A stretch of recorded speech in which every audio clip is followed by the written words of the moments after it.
يا أيها الذين آمنوا كتب عليكم الصيام كما كتب على الذين من قبلكم لعلكم تتقون.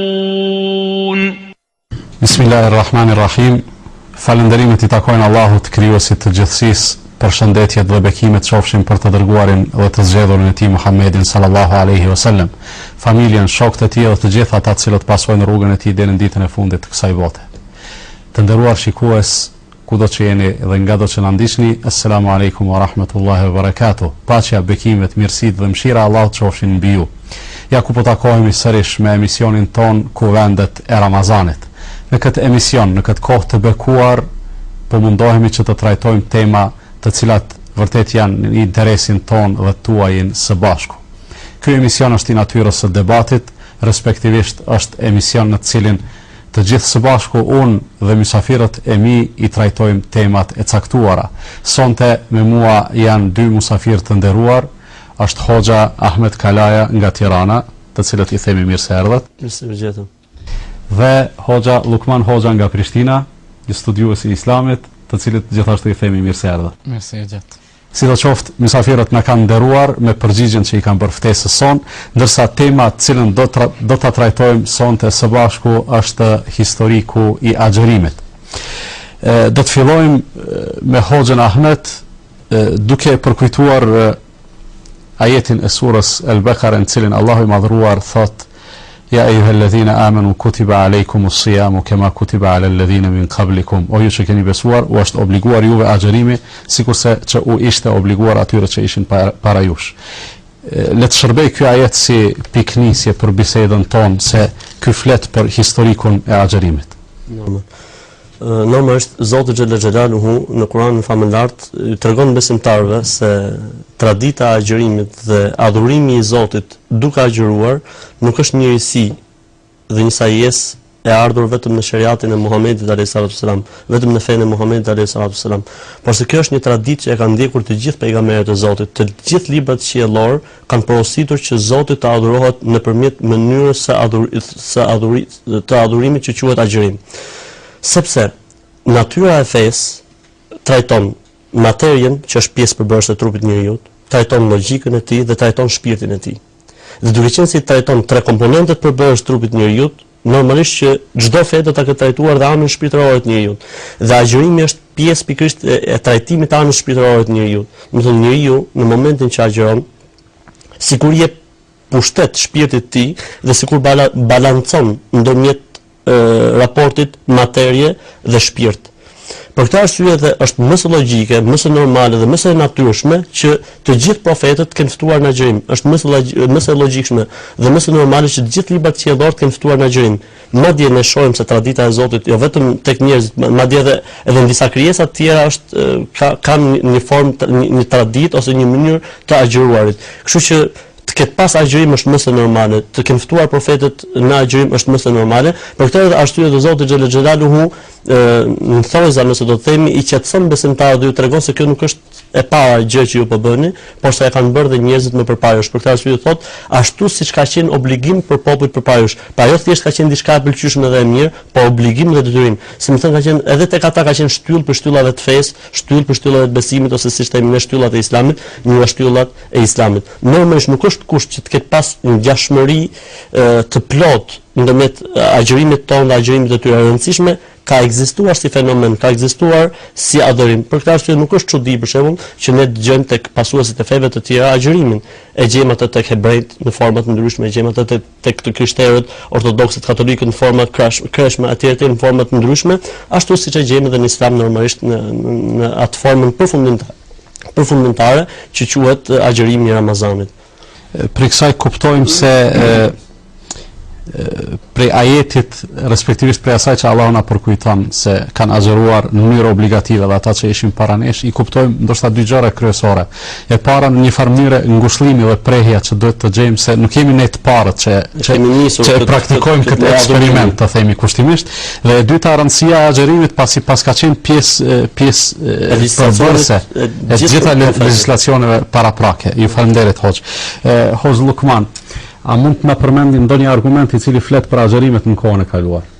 Padyshim se siç përmendë edhe Hoxha Ahmed se agjërimi ka qenë pjesë e adhurimeve të popujve të mëhershëm, pasi që Islami është fe e para që është zbritur me njeriu e parë Ademin alayhis salam dhe në vazhdimsi të gjithë pejgamberët e Allahut e kanë pasur këtë obligim, këtë agjërimin si adhurim të cilin u kanë transmetuar popujve të tyre. Dhe si dëshmi që transmetohet në fen ton për këtë agjërim të pejgamberëve të mëhershëm është ajo që ka përmendur pejgamberi sallallahu alaihi wasallam për lajmtarin e Allahut Daudin alayhis salam.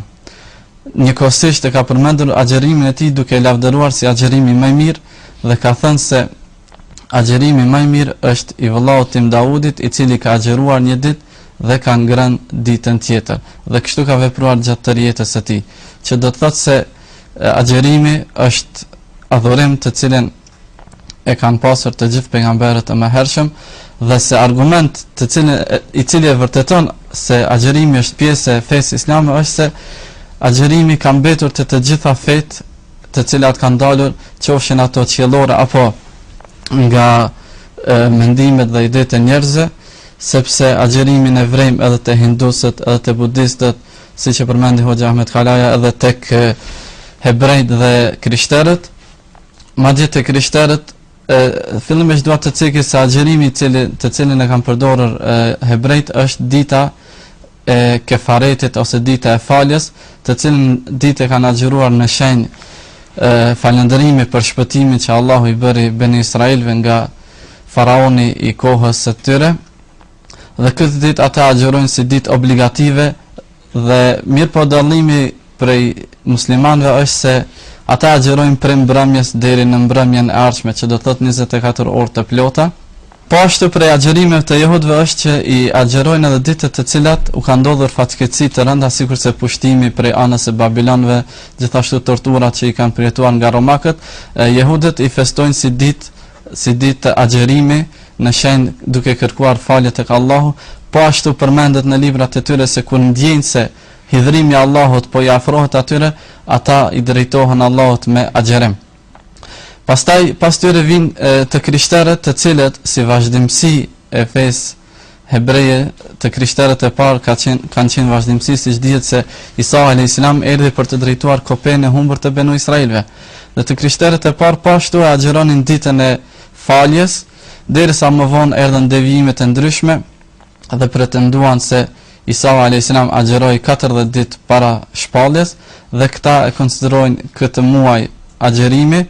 Dhe përmendim komentatorët islam, sigur se Taberiu dhe Ibn Kathiri, se të krishterët e kanë pasur një muaj të caktuar të agjërimit, por duke qenë se muaji I tyre vjen në stinë të ndryshme dhe kur erdhi stina e verës, atyre u erdhi rënd të agjërojnë, atëherë e shtyjnë atë në stinën e pranverës dhe pasi që e bën këtë, ata e ditën se kjo është një gabim dhe një vepër e ndaluar, por për ta rregulluar këtë çështje I shtuan edhe 2 javë agjërim, një javë para 40 ditësh dhe një javë pas 40 ditësh, e që ky konsiderohet agjërimi I madh tek krishterët, I cili është 55 ditë. Normalisht se ky agjërim nuk është sikur se agjërimi I muslimanëve, ata të krishterët agjërimin e kanë në një formë të lehtë duke u privuar nga disa lloje të ushqimeve dhe në një kohë më të shkurtër, e cila është deri në mesditë, ose nga ushqimet të cilat nuk I prek zjarri apo nga mishi apo nga peshku në kohë të caktuar, I cili ka dallim nga agjërimi I muslimanëve. Mirëpo që e vërteton se agjërimi është adhurim I cili vazhdon të jetë në fenë islame dhe ka vazhduar të jetë në të gjitha fetë e mëhershme, si adhurim I cili e pastron shpirtin dhe trupi njeriu ka nevojë për agjërim të tillë. Do të thotë njerëzimin vazhdimisht e ka përcjell agjërimi dhe në të gjitha, të themi në të gjitha besimet qofshin ato të ashtu quajtura monoteiste, apo edhe besimet tjera të cilat nuk konsiderohen monoteiste, në të gjitha ekziston agjerimi dhe sigurisht se një prej do të thotë porosive dhe mesazheve të agjerimit është mu të krijohet ai balansi i cili rëndom nuk ekziston. Ana materiale gjithnjë e merr më tepër, do të thotë merr më tepër hise nga jeta e njeriut se sa ana shpirtërore. Përmendet agjerimin e ditës së shpëtimit, agjerimin e ditës së faljes, me një fjalë agjerimin si formë e shprehjes së falënderimit dhe mirënjohjes ndaj Allahut fuqiplot. Hoxha Ahmet, i dërguari Allahut Muhamedi sallallahu alaihi wasallam kur emigroi në Medinë, e pa se qifutët që jetonin atë botë aty agjeronin ditën e Ashurës. Dhe kur pyeti pse agjerojnë, thotë kjo është dita në të cilën Allahu e ka shpëtuar, do të thotë Musain nga faraoni. Komentet e Muhamedit sallallahu alaihi wasallam dhe domethënia e saj. Normalisht dita e Ashuras, që i themi ne muslimanët, domethënë dita e 10 e muajit Muharram, ka qenë një ditë që jo vetëm e gjeti Muhamedi alayhi salatu wasalam në Medinë, por në realitet edhe kurajshitët, pra banorët e Mekës, e kanë agjëruar ditën e 10 të muajit Muharram. Madje transmetohet se vetë profeti i Zotit alayhi salam dhe besimtarët në Mekë e kanë agjëruar ditën e 10 të muajit Muharram. Dhe në momentin që profeti i Zotit vjen në Medinë, habitet që gjen një traditë që ai e kishte bërë në Mekë me banorët e Mekës, pavarësisht besimtarëve dhe besimtarët, e gjeti edhe në Medinë. Dhe për këtë arsye u habit pejgamberi sa. Mirë ne arabët që ndjekim një fe abrahamike, pra fenë e Ibrahimit, si pasojë, domethënë e kemi këtë ditë agjërimi dhe është në fenë tonë. Po ç'net puna me jehudët, domethënë, atëherë përgjigja vjen nga rabinët hebrejt të Medinës dhe i thonë është një ditë kur Zoti ka shpëtuar Musain alayhi salatu wasalam. Për këtë arsye dhe ne e falenderojmë Zotin për këtë të mirë që na dha. Profeti alayhi salatu wasalam, normalisht me inspirim nga Zoti, tha ne e meritojmë më shumë se çdo kusht tjetër ta falenderojë Zotin për mirësitë që i ka dhënë profetëve të tij. Për këtë arsye dhe profeti i Zotit e vazhdoi agjërimin dhe në Medinë. Me një fjalë, Muhamedi sallallahu alaihi wasallam shfaqi afërsinë e tij më të madhe me Musain se sa vet ata që pretendonin se ishin pasues të tij. Për këtë arsye Zoti diku në Kur'an thotë: "Inna awla an-nasi bi Ibrahima lalladhina ittaba'uhu wa hadha an-nabiy walladhina amanu." Njeriu që meriton më shumë të jetë pasuesi i Ibrahimit janë ata që kanë besuar në kohën e tij, ky profet dhe besimtarët. Dhe normalisht raporti i profetit alayhi salatu wasalam me të gjithë pejgamberët e tjerë është i tillë. Njeriu më parsor në pasimin e profetëve është mbas besimtarëve të kohës është profeti Muhammed. Se Zoti i thotë në Kur'an: "Fa bihudahu muqtadi", ndiq udhëzimin dhe orientimin e tyre. Për këtë arsye dhe Zoti i Madh ummetin e Muhamedit dhe ka bërë popullin dëshmitar për të gjithë popujt. Pa ne jemi populli i fundit, në për gjykimi, ditën e gjykimit do të jetë i pari për popullin ton. Marrin punë muslimanët, pastaj cila do të jetë puna e muslimanëve, do të dëshmojnë për pejgamberët e Zotit. Duke filluar nga Ademi, Nuhu e kështu me radhë, do thonë po Zot, ky pejgamber ka bërë punën e ashtu siç duhet, sepse do të thotë Zoti atij pejgamberit, do të thotë kush është dëshmitar për ty? Do të thotë o Zot, dëshmitar për mua është Muhamedi dhe populli i tij. Domethënë ne jemi shumë të lidhur, për këtë arsye dhe pejgamberi sa kur flet për misionin e tij thotë el anbiya'u ikhwa. Profetët janë vëllezër. Për këtë arsye ne muslimanët ose teologët muslimanë shpesh herë thonë nuk ka fe, po ka një fe. Feja e Zotit është një, ka emrin Islam. Islam do thotë nënshtrim ndaj Zotit, adhurim i Zotit xhel xhelalu dhe pasim i librit të shenjtë të profetit kohës. Rasti i Muhamedit, i cili është mbyllësi i vulës profecisë. Kështu që gjithë profetët kanë ftuar në këtë gjë dhe kanë ndjekur këtë rrugë, kështu që dhe profeti Muhamedi alayhis salam është në rrugën e tyre. Për këtë arsye ajo që thotë dhe ju, hoxhë nderuar, është se profeti alayhis salam ne meritojmë më shumë, tha, ta duam Musain dhe të duam gëzimin dhe mirësinë që Zoti xhel xhelalu ka dhënë Musait alayhis salam. Madje konsiderohet agjërimi i Ashuras vitin e parë të hijretit obligim për muslimanët. Pastaj u shfrytëzua me agjërimin e Ramazanit që besoj të jetë dhe pjesë e themi ndoshta është jashtë kontekstit. Mirë, po a mund të themi se ndonjëri prej neve është më musaist se çdo njeri prej xifutëve? Normalisht përderisa ne muslimanët ndjekim fenë e pastër të Zotit xhel xhelalu, fenë që Zoti i solli Muhamedit alayhi salatu wasalam, nëse do të ishte Musa i gjallë, tha Muhamedi alayhis salam, nuk do të kishte rrugë tjetër vetëm se të pasonte fen time. Për këtë arsye kur do të zbresë Isa në tokë, Jezusi kur do të zbresë në tokë përsëri alayhis salatu wassalam, nuk do të sjelli as nuk do të ringjalli fen e tij, por do të jetë pasuesi i denj i fesë së Muhamedit alayhis salatu wassalam, sepse Zoti i Madh neve na tregon në Kur'an dhe thotë se ju ka marrë besën të gjithë profetëve. Nëse vjen një profet në kohën e tij, do të pasojnë profetin që vjen në kohën e tij. Për këtë arsye, dhe çdo profet që vjen shfuqizon profetin pararendës. Nuk sjell fe të re, nuk sjell besim të ri, nuk ndryshojnë ligjet, mirë po ajo është domethënë plotësues, dhe shfuqizues i profetit pararendës. Kështu që njerëzit më besimtarë në të gjithë profetët jemi ne muslimanët, sepse ne i pranojmë të gjithë profetët. Dua të vërtetuar, më lejo hoç të shtoj pak, pasi që jemi te Musa alayhis salam. Dihet rasti kur Omer radiallahu anhu i gjeti disa fletushka të Tevratit dhe Muhamedi sallallahu alaihi wasallam kur e pa u hidhrua nga se njerëzit janë të urdhëruar të pasojnë pejgamberin në kohës së tij, të kohës së tyre. Dhe për këtë arsye tha, po të ishte Musa i gjallë, nuk do të takonte vetëm se të më pasoj mua. Kjo do të thotë ajo që përmendi hoxha, se të gjithë pejgamberët janë të një rrugë dhe pejgamberi i fundit është ai i cili duhet pasohet. Unë dua vetëm të bëhet e qartë dhe gjithsesi u bë e qartë, do të thotë që kursi i të gjithëve ishte i njëjti. Mund të ketë patur, do të thotë në aspektin legjislativ dallime shumë formale, shumë të thjeshta, megjithatë esenca mbetet gjithë një e njëjtë. Megjithatë mos të harrojmë domethënë se çdo profet që vjen, kjo është fakt shumë i rëndësishëm, se dikush mund të thotë po mirë, ne po qëndrojmë në fetë tonë. Themi çdo profet që ka ardhur ka shfuqizuar profetin pararendës. Kështu që ardha e Muhamedit alayhis salam dhe libri i shenjtë që i zbriti atij do të thotë se shfuqizoi profetet i njeh dhe i pranon, mirë po i ka shfuqizuar. Kështu që nuk ka rrugë tjetër tek Zoti vetëm se me qenë musliman. Feja vetëm e pranuar tek Zoti është Islami. Ju falenderoj. Jemi duke folur për agjerimin e Ashuras, të cilin Muhamedi sallallahu alaihi wasallam me një fjalë e legjitimoi si formë e shprehjes së mirënjohjes ndaj Allahut fuqiplot.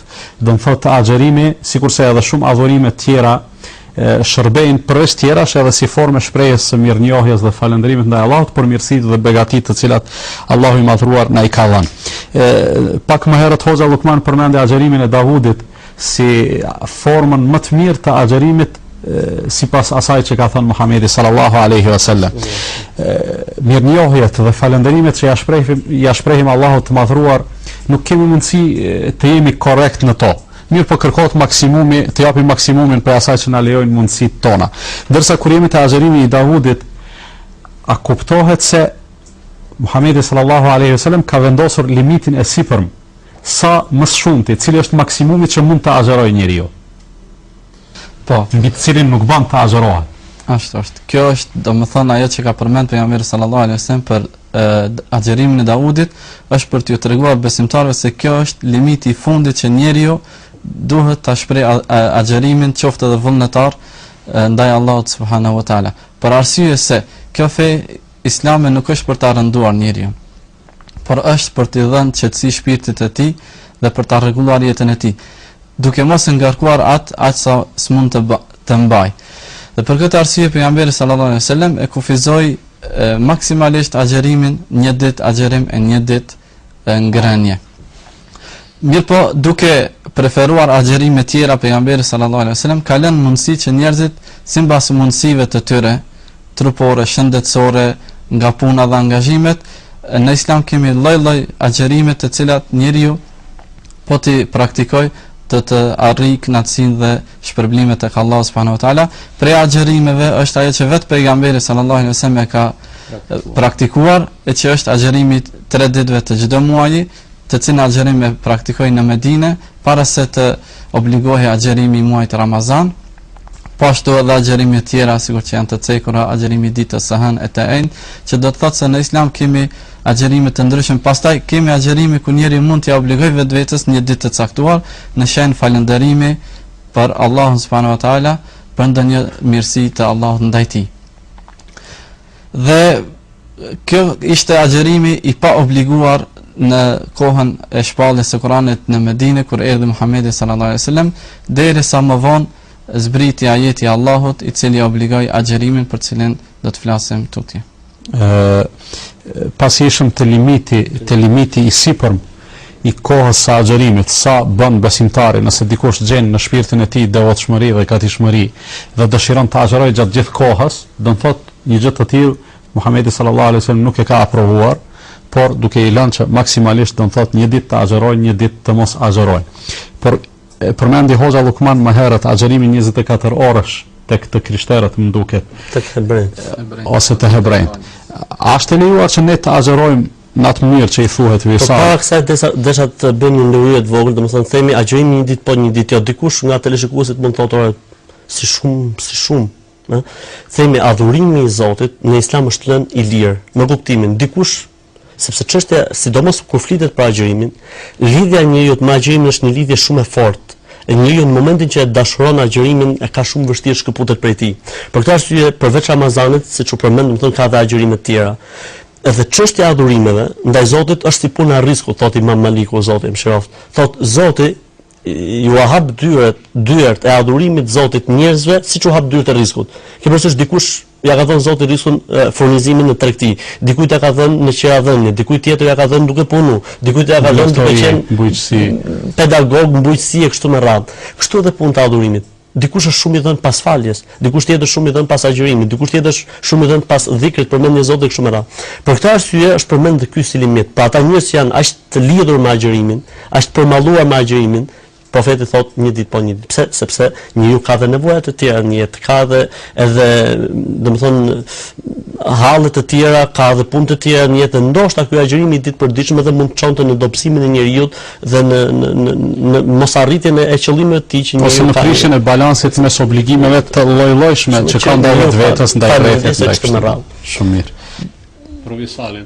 Po, ndërsa në lidhje me agjërimin e pandërprerë, normalisht profeti i Zotit alayhi salatu wasalam i këshillon besimtarët dhe i ndalon që të agjërojnë pa ndërprerje. Çdo thot agjërim pa ndërprerje, të agjërojë njeriu ditë për ditë, siç u përmend pak më herët. Mirë, po ka dhënë një tolerancë. Çfarë thamë? Dashuria e njeriu, qetësia dhe sepse çështja e agjërimit është çështje shpirti. Në momentin që njeriu agjëron, do të thotë se jep pushtet shpirtit mbi materien, si pasojë, shpirti lirohet, qetësohet. Për këtë arsye njeriu gjatë agjërimit është më koshient për të adhuruar më shumë Zotin, për të lexuar Kur'anin, për të falë taravi, për të botuar istighfar, për të dhënë sadaka në fitël, për dhënë zakatin e tjetër, sepse shpirti është shumë më pranë Zotit, ngjitet lart, është shumë lart. Pikërisht për këtë kategori njerëzish që janë shumë të përmalluar dhe të dashuruar me agjërimin, profeti vendosi një limit të ri. Ai limit është njeriu mund ta agjërojë ose mund të ripangrën deri në kohën e syfyrit. Në kohën e syfyrit nuk lejohet më. Pa ti mund ta agjërosh nga syfyri në syfyr si limiti i fundit. Mirë po, je i obliguar që në syfyrin e ardhshëm, flas për Ramazanin, të agjërosh përsëri ose përndryshe. Më fal, po të ushqehesh përsëri sepse përndryshe ke kaluar atë. Sepse preferencat janë që minutin dhe në momentin e parë se të hyj koha e iftarit që njeriu të ka dyshim. Edhe deri në momentin e fundit. Profeti Zoti alayhis salam tha, për shenjave të mirësisë në ummetin tim është nëse e çelin iftarin në çastin e parë. Në momentin më të parë, domethënë. Normalisht. Po flasim për një kategori njerëz të cilët ndihen më mirë. Profeti i Zotit ka dhënë një limit, domethënë deri në kohën e syfyrit është limiti i fundit. Mirë, Hoxha Lukman, për historikun e agjërimit respektivisht për fazat në të cilat ka kaluar obligueshmëria e agjërimit, flasim tash për këtë ummet, i përjashtojmë ato historinë e vjetër deri te përfundimi i agjërimit të Ramazanit. Pejgamberi sallallahu alaihi wasallam kur erdhi në Medinë dhe formoi shtetin e tij, atëherë filluan obligimet e Allahut të zbresin në mënyrë graduale që njerëzit të kenë më të lehta, sepse disa prej këtyre obligimeve ishin të reja për ta, dhe pse disa ishin që veç i kishin praktikuar më herët. Prej tyre ishte edhe agjërimi. Allahu i lartësuar së pari kur i obligoi besimtarët me ajetin e lartë përmendur më herët, ja ayyuhalladhina amanu kutiba alaykumus siyam kama kutiba alal ladhina min qablikum la'allakum tattaqun. Me këtë ajet u bë obligueshmëria e agjërimit si tërsi. Por kuptimi i ajetit është se o ju besimtar, u është bërë juve obligim agjërimi, sikur që ishte bërë obligim atyre para jush, ashtu që të arrini devotshmërinë.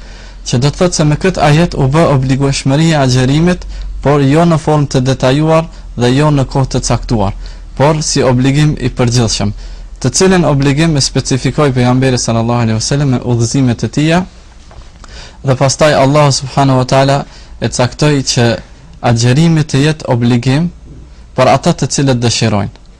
Thot Allahu i lartësuar në Kur'an, wa alal ladhina yutiqunahu fidyatun ta'amu miskin. Ata të cilët nuk kanë mundësi, u vije rënd, le të japin një ditë ushqim me qëllim që të lirohen nga agjërimi i ditës për të cilën janë obliguar të tjerët, që do të thotë se ata të tjerët të cilët kanë mundësi, kanë shëndet dhe dëshirojnë të agjerojnë, e kanë për obligim të agjerojnë agjerimin e të tjerëve së bashku me gjithë muslimanët.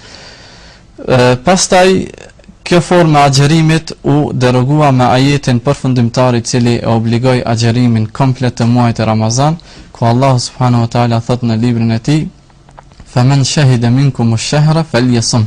Ai i cili e arrin muajin e Ramazanit, le ta agjeroj atë, që do thot le ta agjeroj atë të tërin.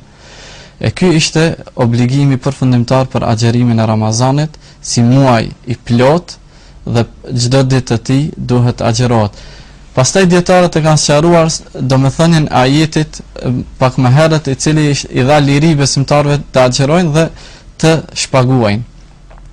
Dietarët thonë se ky ajet vlen për ata besimtarë të cilët janë të moshuar dhe të cilët nuk kanë mundësi të agjerojnë, kanë kaluar një pjesë të jetës dhe tani më kanë ndonjë smundje të rëndë dhe nuk mund të agjerojnë, ata janë të liruar nga obligimi i agjerimit, por se duhet ta shpaguajnë atë me një ushqim ditor për të varfërit.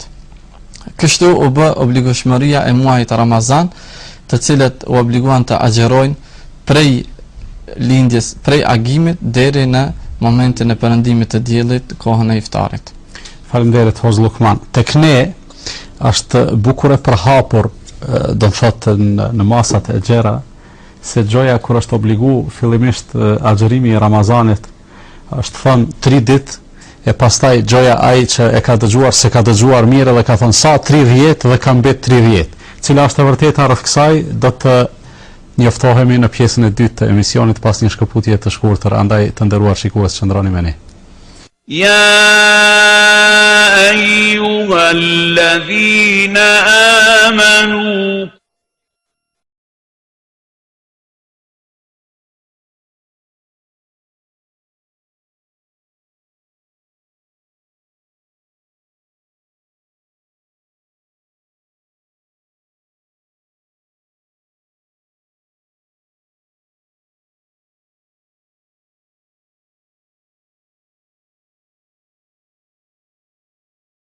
يا أيها الذين آمنوا. Të nderuar shikues, ja ku kthyen sërish së bashku në emisionin ton në kuvendet e Ramazanit. Jemi duke folur për historikun e agjerimit dhe nga ajo që u tha deri më tani arritëm të kuptojmë, respektivisht duhet të kuptojmë të gjithë së bashku se agjerimi në shpalljen e fundit, në atë që i ka ardhur Muhamedit sallallahu alaihi wasallam, ka kaluar në disa etapa që do t'i quaja periudha legislative. E para, duke qenë në Mekë, ka pasur agjerim, mirë pa i më tepër ka qenë i natyrës vullnetare. Pastaj, me ardhjen e Muhamedit sallallahu alaihi wasallam në Medinë, është bërë obligim agjerimi i ditës së Ashuras, që është dita e 10 e muajit Muharram.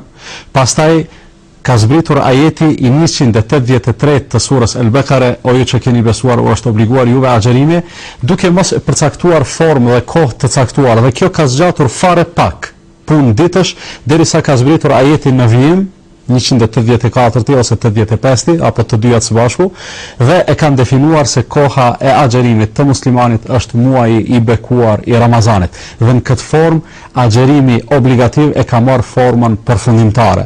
Neve në pjesën e parë të emisionit folëm edhe për agjerimin vullnetar, mirë pa ajo pak më tepër si porosi të nxjerrura prej agjerimit. Ndërsa në momentin e fundit të pjesës së parë të emisionit folëm për atë që jo rrallë e dëgjojmë nga njerëzit tanë, se gjoja kur është shpallur obligueshmëria e agjerimit, është thënë 3 ditë, mirë pa njeriu nuk ka dëgjuar mirë dhe i është dukur si 30 ditë, dhe ne si pasojë e fajit të tij ne agjerojmë 30 ditë. E për këtë Hoxha Ahmet do të na flas. A është e mundur që në Islam të ndodhë një gjë e tillë? Legjenda të tilla nuk janë të parat as të fundit. Legjenda të tilla gjem edhe për mishin e derrit për shembull, që deri ekziston fare në shkëtirën e gadishullit arabik, ose për shembull që Zoti e çoi Xhibrilin tek Aliu ngatroi rrugën dhe shkoi tek Muhamedi alayhis salam, siç besojnë grupet e humbura të dalën nga Islami.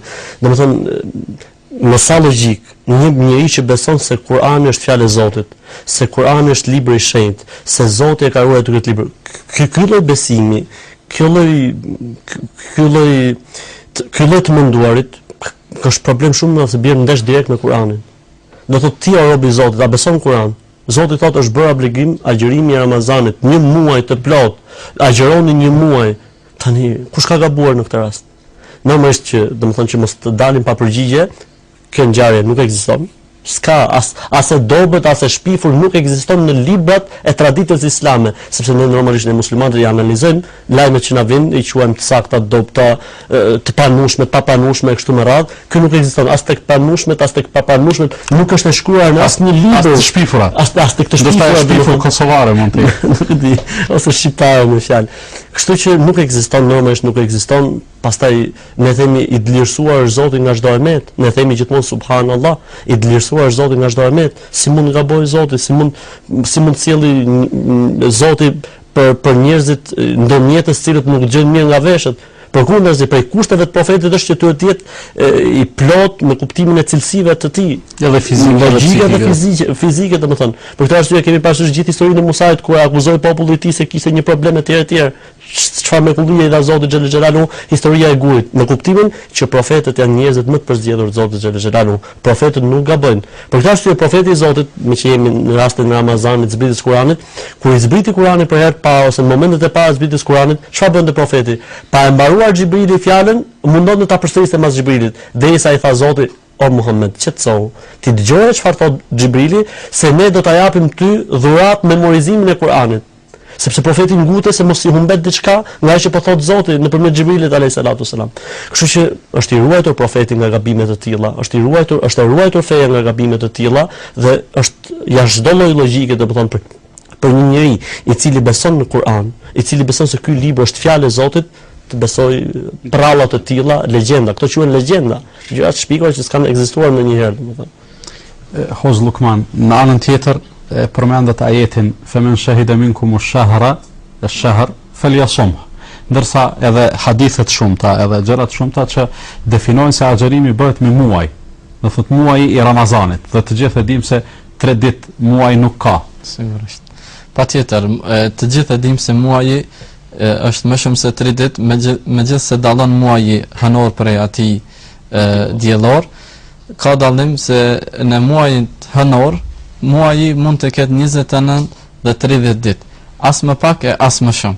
E automatikisht nga kjo kuptohet se fjala e Allahut është i obliguar të agjërohet muaji, ajo minimum mund të jetë deri në 29 ditë dhe asnjëherë 3 ditë.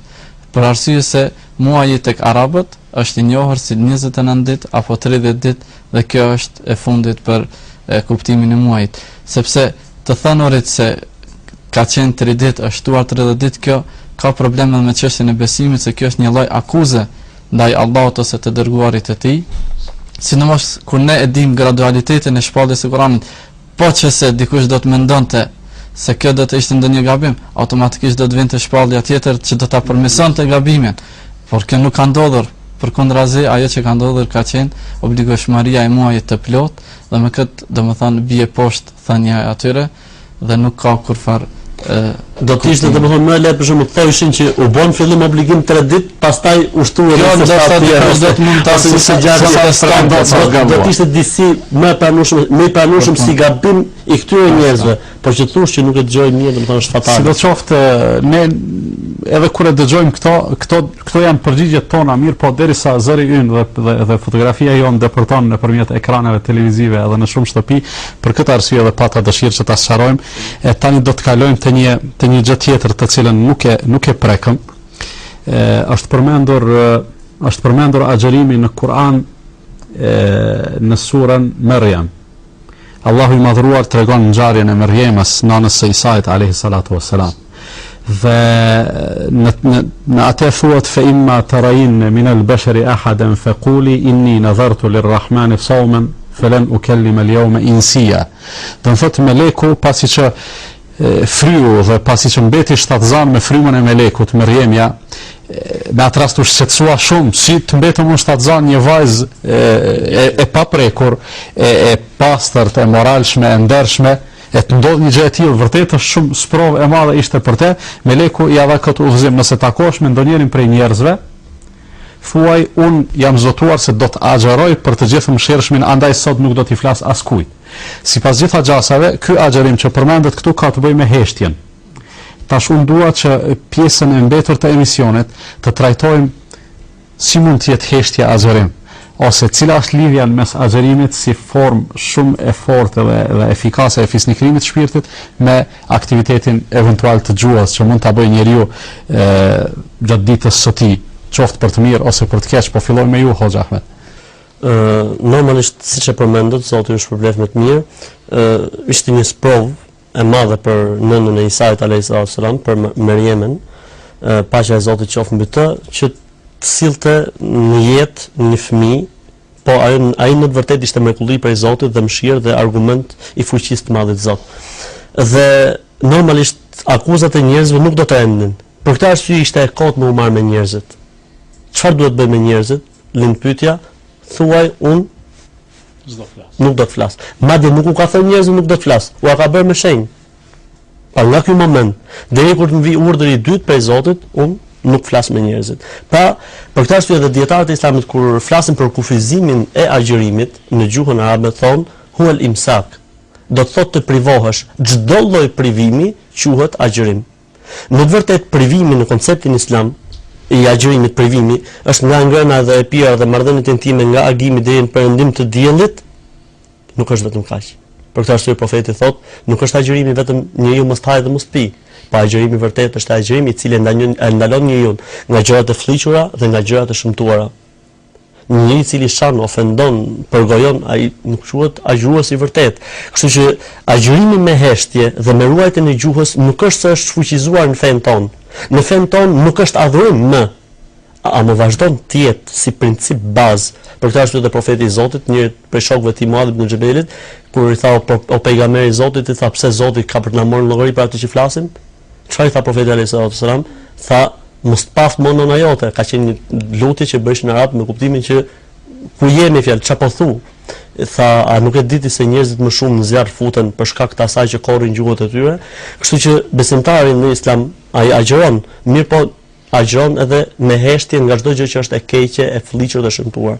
Ndërsa agjerimi me heshtje me kuptimin unë po adhuroj Zotin se nuk do të flas njerëzve, ky është i refuzuar në Islam. Kemi ngjarjen e Abu Israilit, i cili ishte një burr në kohën e profetit, ishte zotuar se do të rinte në diell, ishte zotuar se do të rinte në këmbë dhe ishte zotuar se nuk do të fliste dhe nuk do të hante, edhe do të agjeronte me agjerimin në kuptimin e Islamit. Tha profeti, le ta vazhdoj agjerimin, urdhërojeni që të ulet, urdhërojeni që të futet në hije dhe urdhërojeni që të flas.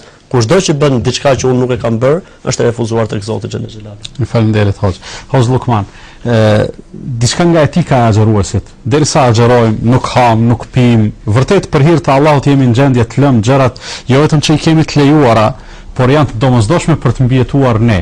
Atëherë si do të sillemi me ato të cilat jo vetëm që nuk janë të domosdoshme, por janë të dëmshme për jetën tonë, sikurse është aktiviteti negativ i gjuhës. Të lutem, le të jetë koncentrimi juaj në këtë. Sigurisht, pasi që Allahu i lartësuar ka bërë obligim agjerimin, që do thot privimi nga disa gjëra të cilat janë të domosdoshme për jetën e njeriut, e jo që veç janë të lejuara, padyshim se largimi dhe privimi vetes nga ato të cilat janë të ndaluara është më parsore.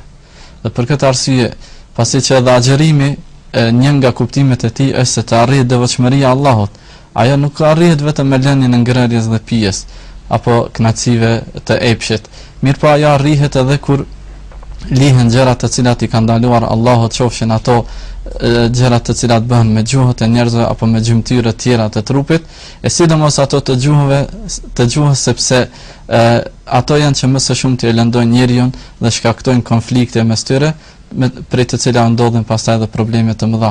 Për këtë arsye besimtari në agjerimin e tij duhet që të ketë kujdes, ta ruajë gjuhën e tij nga çdo gjë e cila mund ta lëndojë tjetrin, pasi që kjo vetëm se edhe është theksuar në hadithet e pejgamberit sallallahu alaihi wasallam, kur njerit prej besimtarë mund të ndodhë ndonjë konflikt, ai le të thotë jam agjerues. Që do të thotë se unë jam agjerues në kuptimin se nuk ha dhe nuk pi, që kjo do të thotë se unë kujdesem edhe për gjuhën time që të mos bëj një veprim me të cilën do të hidhrohet Allahu dhe do ta mangësoj shpërblimin për të cilën synohet që të arrijë çdo besimtar në agjerimin e tij. Do të thotë agjeruesi duhet të jetë i pajisur me një tolerancë të skajshme, më të theksuar se ditëve të rëndonta. Unë mendoj se domethënë madje e bukur e hadithit është të thotë le të thotë 2 herë unë jam agjërueshëm, pra vetëm 1 herë, pra për ta siguruar që unë jam agjërueshëm, se më thon ai i bën apel vetes tij që unë nuk mund të zbes në këtë grad siç je ti. Unë nuk mund të bëj atë që e bën ti. Pse? Sepse unë jam shumë afër Zotit. Unë jam shumë mirë në raportet e mia me Zotin dhe s'kam nget merren me njerëzit, siç thot Zoti xhel xhelal, nëse ju flasin një anë të thon paqja e Zotit qoftë. Nuk kemi nget merren me ju me fjalë, sepse ne jemi të përkushtuar ndaj Zotit xhel xhelal. Për këtë arsye kanë pasur burrat e motshëm, nëse ka gjë në trupin e njeriu që meriton burgim përjetshëm është gjuha e tij, sepse gjuha është shkaktari i shumë problemeve, duke nis me njeriu vet, po kështu edhe me shoqërinë ose problemet që mund të cilin shoqëri ose në rrethë familjare ose në rrethë shoqërore. Për këtë arsye tha profeti i Zotit alayhi salatu wasalam, ndoshta një fjalë që njeriu nuk i kushton rëndësi, bëhet shkak që të bjerë në zjarrin e xhehenemit 70 vjet. Dhe ndoshta një fjalë që njeriu nuk i kushton rëndësi shumë, por është kënaqësia e Zotit në atë fjalë. Njeriu ngritet në gradat më të larta të xhenetit. Ç'do të thotë kjo? Nëse njeriu ka bërë natyrën e tij të mirën dhe të folurën e të mirës, edhe nëse nuk e ndjen që po bën një punë të mirë, po e thot të mirën, ai do të shpërblehet shumë. E nëse njeriu është i keq në natyrën e tij dhe e keqja dhe shpreha e keq është të bërë pjesë e natyrës së tij, nuk më thot njeriu gjë se unë nuk e kisha mendjen kur e thash atllafen e keqe. Ti e ke bërë natyrë tashmë. Për këtë arsye dhe njeriu ka nevojë të edukohet. Për këtë arsye dhe domethënë fjalët e Zotit janë domethënë fjala e Zotit në librin e shenjtë në Kur'an trajton problemet e gjuhës, ashtu siç trajton idhujtarinë, siç trajton alkoolin etj, trajton edhe problemet e gjuhës. Kemi një kapitull veçantë në Kur'an i cili trajton problemet e gjuhës. Kemi me dhjetra dhe me qindra hadithe, pra fjalë profetike të Muhamedit alayhis salam, cilat trajtojnë problemet e gjuhës dhe orientimin e besimtarëve që të mbajnë dhe të jenë të kujdesshëm dhe të vëmendshëm ndaj asaj që shprehin me gjuhët e tyre. Zoti ju shpërbleft për këto përgjigje të mira. Unë mendoj se na ka mbetur kohë edhe për ndonjë mesazh eventual të cilin ju do ta formuloni për nga 1 minutë e pastaj t'i japim në fund edhe emisionit tonë. Normalisht uroj që agjërimi i këtij Ramazanit të jetë shkak që ne mbi të gjitha të fitojmë kënaqësinë e Zotit dhe mos harrojmë se kënaqësia e Zotit arrihet atëherë kur ne e bëjmë agjërimin ashtu siç ka kërkuar Zoti prej nesh, ashtu siç ka kërkuar i dërguari i Zotit alayhi salatu wasalam prej nesh. Atëherë kur ne do të agjërojmë nga ajo që Zoti ka ndaluar, atëherë kur ne do të jemi agjërues ndaj çdo kujt përveç se prej Allahut xhalla xhelaluhu. Le të agjërojmë për çdo kujt, vetëm se prej Zotit mos agjërojmë. Me të i kemi lidhje të vazhdueshme, ndërsa krijesat janë numër 2. Unë kisha me thënë, duke qenë se Ramazani këtij muaji është në një kohë mjaft të nxehtë, kisha me i porosit shikuesit dhe besimtarët në përgjithësi që të mos brengosen për këtë çështje, sepse ai i cili ka obliguar agjërimin e ka parasysh gjendjen e njerëzve, dhe sa ai nuk mund të obligojë një gjë të cilën nuk mund ta bëjnë njerëzit. Edhe pse njerëzit kanë frikë, mirë po ju garantoj se në atë moment të cilin do të vendosin të agjërojnë, Allahu do të dërgojë një qetësi në shpirt dhe një forcë me të cilën do ta kalojnë ditën me vap, sepse dihet se besimtarët më herët kanë agjëruar edhe ditë edhe më të nxehta, por nuk i kanë përjetuar ato lodhje, nga se kënaqësia e imanit i mbulon të gjitha ato dhe qetësia dhe kënaqësia e cila vjen në kohën e iftarit i harron të gjitha lodhjet gjatë ditës. Për këtë arsye uroj që ky Ramazan të jetë Ramazan i begatshëm për të gjithë besimtarët këtu në vendet tona, të agjërojnë sa më mirë dhe sa më lehtë, ta ruajnë vllazërinë dhe gjuhën e tyre, që ta kalojnë këtë Ramazan sa më të begatshëm dhe sa më të lumtur në mesin e tyre. E unë do të thoja se i kemi 2 ngushëllime shumë të mëdha nëse veç dikujt i lind frika se do të përballohemi, do të ballafaqohemi me vapën ndoshta për dikend e padurueshme. Ngushëllimi i parë është ajo që e filluam emisionin me te. Nuk jemi të parët që agjërojmë. Do të thotë njerëz para neve kanë patur sukses në këtë drejtim, e shpresojmë që edhe na të jemi të këtill. Ndërsa e dyta është ajo që na ka mësuar Muhamedi sallallahu alaihi wasallam të themi kur bëjmë iftar, dhahaba dhama'u wabtalat al-uruqu wa thabata al-ajru insha Allah. Në momentin kur e pim një gotë ujë, ikën etja, lagen damarët, mirë po mbetet shpërblimi i Allahut fuqiplot. Të nderuar shikues, mos na harroni nga lutjet tuaja në këtë kohë të begatshme, në këtë kohë të vlefshme. Besim me shpresë se Allah do të na dhurojë mundësinë dhe kënaqësinë që të takohemi sërish në kuvendet e Ramazanit. Deri në takimin e radhës. Assalamu alaikum wa rahmatullahi wa barakatuh. يا أيها الذين آمنوا كتب عليكم الصيام كما كتب على الذين من قبلكم لعلكم تتقون